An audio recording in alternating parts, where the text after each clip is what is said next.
डरावनी कहानियां। नदी के पार, वो जिसकी डरवानी हंसी से आज भी रूह कांप जाती है। एक रात मैंने चाचा जी से सुना कि गांव में नदी के पार कुछ रहता है जो अपनी मर्जी से कोई भी रूप ले लेता है और उसके हंसने की आवाज बहुत डरावनी होती है जो दूर दूर तक सुनाई देती है।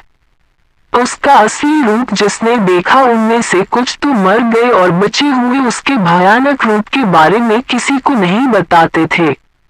गांव के लोग डर के मारे उसका नाम लेने के बजाय वो ही कहते थे। खैर उस रात मैंने ये सारी बात अपने दोस्तों को बताई और साथ चलने को बोला। कुछ तो डर गए और कुछ मेरे साथ चलने को तैयार हो गए। अब हम चार दोस्त, मैं, बिट्टू, पवन और अशोक नदी की तरफ चल पड़े। हम खेतों में से जा रहे थे और आसपास कोई नहीं था।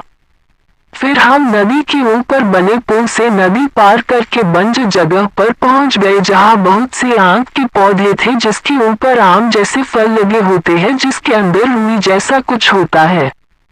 हमें बाद में पता चला कि रात को उस पर थूकने से वो पीछे पड़ जाता है। पवन ने आम समझकर उसे खा लिया और कड़वा होने की वजह से वही पौधे पर थूक दिया। अचानक हमें पीछे से किसी के दौड़ने की आवाज आई पर वहां कोई नहीं था। हम डरकर घर की तरफ भागे और गांव में पहुंचकर अपने घर की तरफ चल दिए।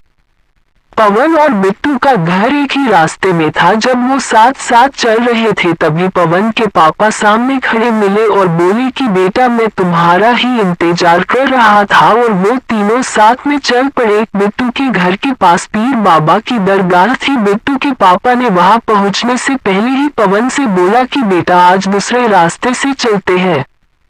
पवन बोला चलो ना पापा इसी रास्ते से चलते हैं। बिट्टू को भी घर छोड़ देंगे और दरगाह पे माथा भी टेक लेंगे।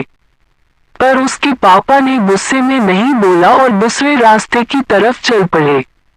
बिट्टू अपने घर की तरफ चल पड़ा और अचानक दरगाह के पास गिर पड़ा। पवन अपने पापा से हाथ छुड़ाकर बिट्टू को उठाकर उसके घर ले गया। उसने पीछे मुड़कर भी नहीं देखा।